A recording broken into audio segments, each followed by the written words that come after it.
Paraná, tu brisa fresca respirando yo estoy.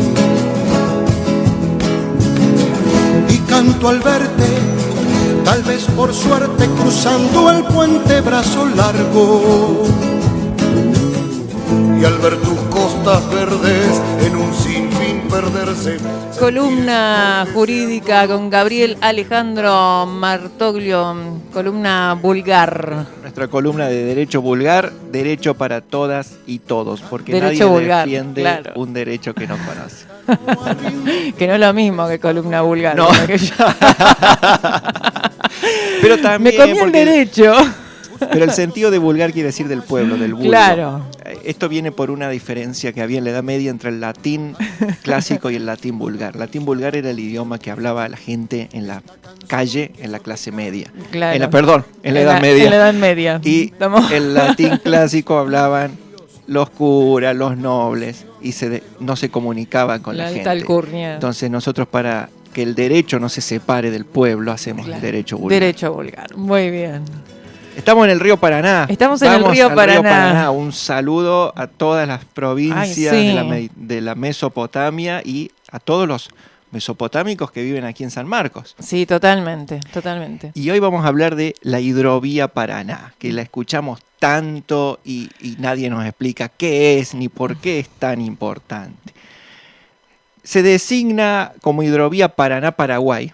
Es Hidrovía Paraná-Paraguay, el nombre completo. Bien. Al corredor natural de transporte fluvial, es decir, el camino que hacen los barcos por estos ríos. Claro. Del río Paraná, Paraguay. En realidad se inicia en Río de la Plata. Río de la Plata, Río Paraná o Río Uruguay, que se separan, y el río Paraguay, cuyas aguas vinculan 5 países: Brasil, Bolivia, Paraguay, Argentina y Uruguay.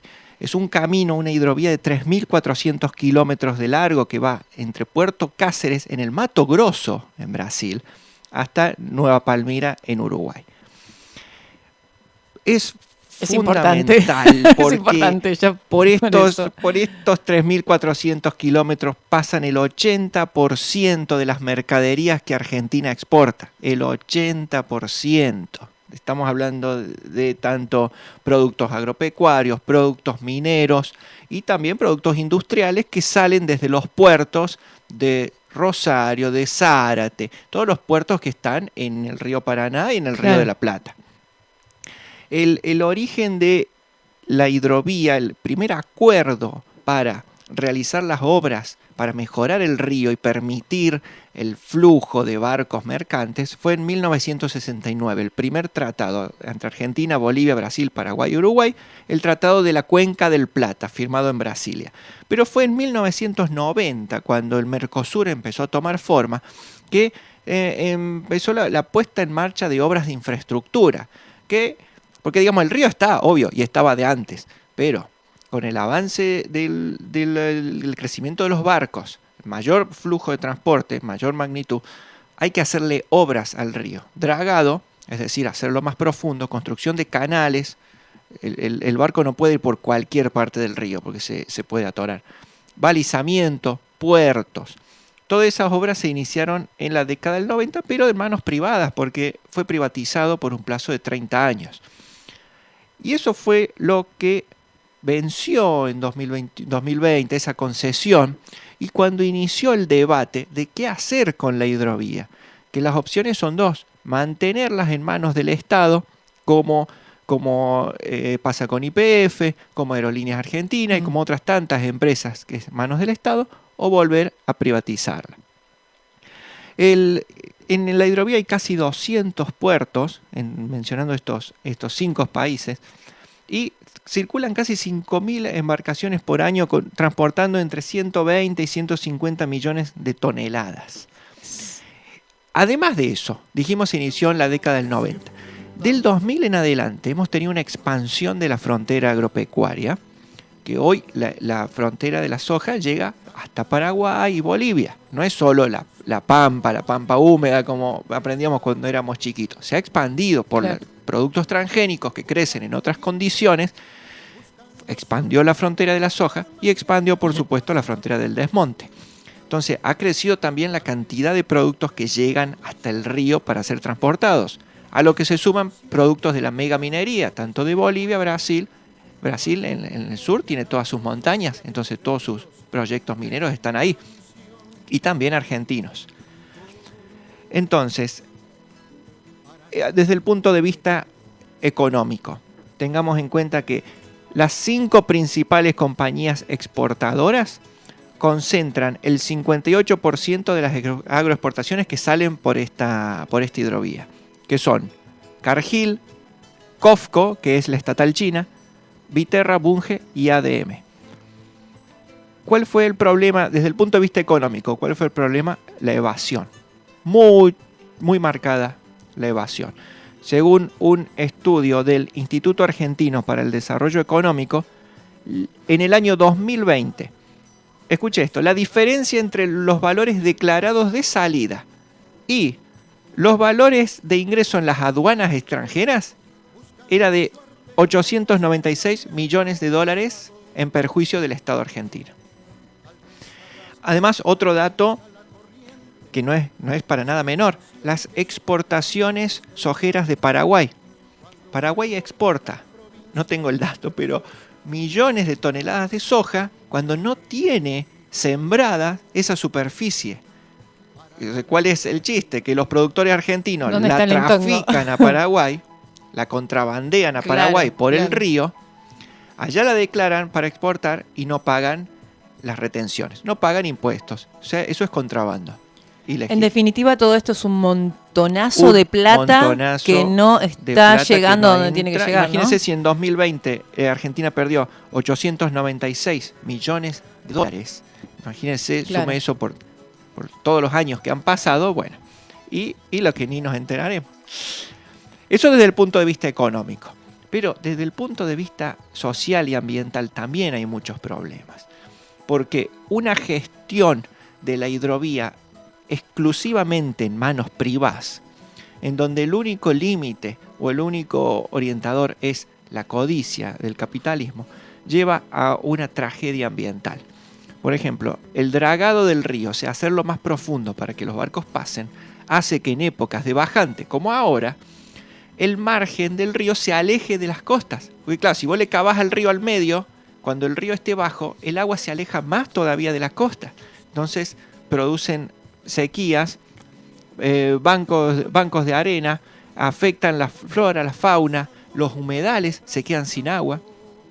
A eso sumémosle la expansión agrícola, destrucción de los bosques, la contaminación, y después viene la consecuente falta de lluvia, porque si no hay bosques que retengan el agua cuando llueve drena al río, se produce la inundación y después la sequía, porque la tierra no contuvo el agua. Entonces vemos que el problema no es solo económico, no es solo la evasión, es un problema también ambiental, mucho más grave que los 896 millones de dólares que pierde el Estado. Entonces, cuando se nos plantea la alternativa de privatizar o estatizar, es obvio que la mejor opción es una gestión estatal, pero con mirada social y ambiental. Sí, lo que tiene este tema de la hidrovía también es que sabemos que por lo general se hace mucho más foco en el tema económico sí, que en lo ambiental, sí, ¿no? Y vos ahí estás diciendo algo que es obvio que es así, está muy claro. Pero ejemplo, digo, qué curioso cómo se nos escapaba el tema. Este tema se pone en agenda en estos últimos años porque se empiezan a dar algunos datos, algunos números que realmente... Antes del 2020 esto nunca se había escuchado. No, y de golpe te ponías a decir, a ver, ¿qué es esto? Y te empezás a leer y decís, no, pero acá tenemos más de medio país que no estamos mirando cuando hablamos de la problemática que tenemos de números y los números que nos cierran y todo eso. Entonces, está muy bien recalcar que además está todo este tema de lo ambiental, ¿no? Que bueno, nos falta siempre una mirada por ahí. Falta una mirada integradora porque en los medios de comunicación te sacan como noticias totalmente aisladas. Bajante del río Paraná, incendios en Entre Ríos. Bueno, no son noticias aisladas. Son consecuencias. Son consecuencias. Sí. Entonces realmente, decíamos, sería necesario una decisión del gobierno de avanzar con la gestión estatal, participativa federal de todas las provincias involucradas, todas las provincias afectadas, que son muchas, todo el litoral del Paraná, Claro. son muchas provincias argentinas, con mirada social y ambiental, porque también todas estas consecuencias ambientales y la expansión de la frontera agrícola lleva a desplazamientos de habitantes originarios. Es mucho más complejo el problema. Pero lamentablemente el presidente Alberto Fernández en este tema tuvo un ida y vuelta, un sí pero no. Primero dijeron que se iba a estatizar. En el 2020 hubo una propuesta de constituir la Agencia Federal de Regulación de la Hidrovía, o sea, con una mirada federal, involucrando a las provincias que son afectadas: Buenos Aires, Chaco, Corrientes, Entre Ríos, Formosa, Misiones y Santa Fe. Se anunció también la constitución de Hidrovía Sociedad del Estado como empresa pública, pero después, en noviembre del mismo año, del 2020, por decreto 949/2020, se lanzó la licitación pública nacional e internacional para el régimen de concesión de la hidrovía. Hay 3 puntos urgentes que, así sea privatizada, la nueva empresa concesionaria, porque que sea privada no quiere decir que haga lo que quiera, va a haber un pliego, unas condiciones. El gobierno le va a poner las condiciones. Y hay 3 puntos que deben ser atendidos. Algunos son responsabilidad del propio gobierno. La ley de humedales. La ley de humedales que está pendiente.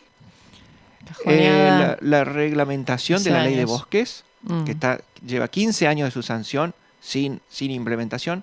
Y participación federal de todas las provincias que son afectadas por el tema de la hidrovía y de las consecuencias sociales y ambientales. Recordamos que este año 2022 fueron los incendios en las provincias.